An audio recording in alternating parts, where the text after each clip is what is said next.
Sir আপনার ফেসবুকে যে মন্তব্য মুখ্যমন্ত্রী মমতা বন্দ্যোপাধ্যায় শাড়ি নিয়ে করছেন সেটা তুমুল একেবারে আলোচনা হয়েছে, তৃণমূলের পক্ষ থেকে কটাক্ষ করা হয়েছে, আপনাকে জানোয়ার থেকে শুরু করে ইত্যাদি ইত্যাদি প্রচুর বিশেষণ বলা হয়েছে। কি বলবেন আপনি? আমি তো একটা কথা আমার কথা বলিনি। মুখ্যমন্ত্রী যা করেছেন সেটা ভিডিওতে সবাই দেখেছেন। তাই তো ওদের যদি গালাগালি দিতে হয় তো মুখ্যমন্ত্রীকে দিন ওই আচরণটাকে। আমি তো ওই আচরণটাকে নিন্দা করেছি। কেউ দেখাতে পারবেন যারা তথাকথিত বুদ্ধিজীবী আমার বিরুদ্ধে বলছেন যে আমি একটা শব্দ যোগ করেছি, এই শব্দটা ঘটনার সঙ্গে খাপ খায় না?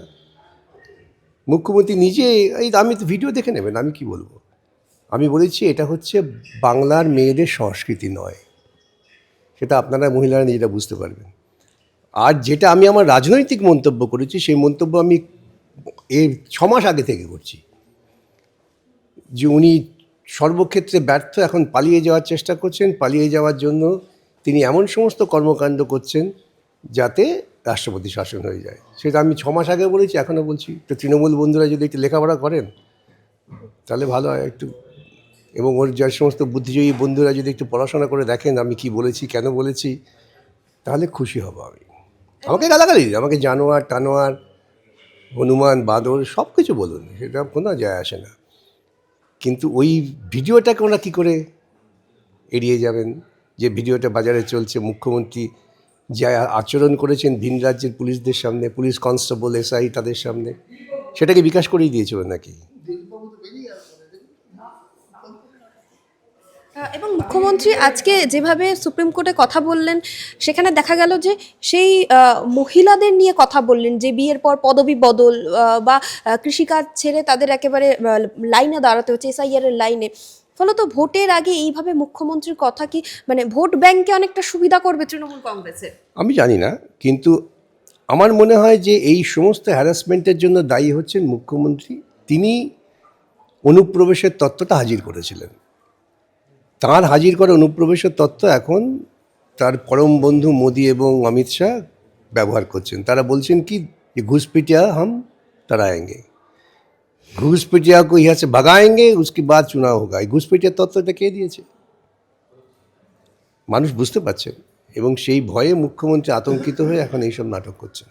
এবং বিচারপতি তারপর বলেন যে আপনার আইনজীবী ভালো বলছেন, তাহলে মানে তাহলে এর থেকে বোঝা যাচ্ছে যে কতটা লজ্জাজনক। যদি সামান্য বোধ বুদ্ধি কারো থাকে তারপরে সে আর কথা বলে না। এর থেকে আর কি বলতে পারেন বিচারপতিরা? যখন বলেন আপনার আইনজীবীকে দিন, তার মানে আপনি দয়া করে বিদায় হন।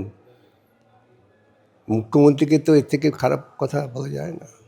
অনেক অংশের মানুষ এখনো অবধি বলতে শুরু করেছে যে মুখ্যমন্ত্রী মমতা বন্দ্যোপাধ্যায় যেইভাবে সাধারণ মানুষের কথা সুপ্রিম কোর্টে গিয়ে বললেন, উনি একমাত্র সাধারণ মানুষের পালস বুঝেন। ওটা তো বলছে ওদের তৃণমূলের কর্মীরা আর তৃণমূল পোষিত কিছু মাধ্যম। এটা বলছে না যে তার আগে রাজ্য সরকার একটা আবেদন করেছে, তৃণমূল দল একটা আবেদন করেছে। তো তৃণমূল দলের আবেদন এবং রাজ্য সরকারের আবেদন সাধারণ মানুষের কথা বলেনি, এ মুখ্যমন্ত্রী বলতেন।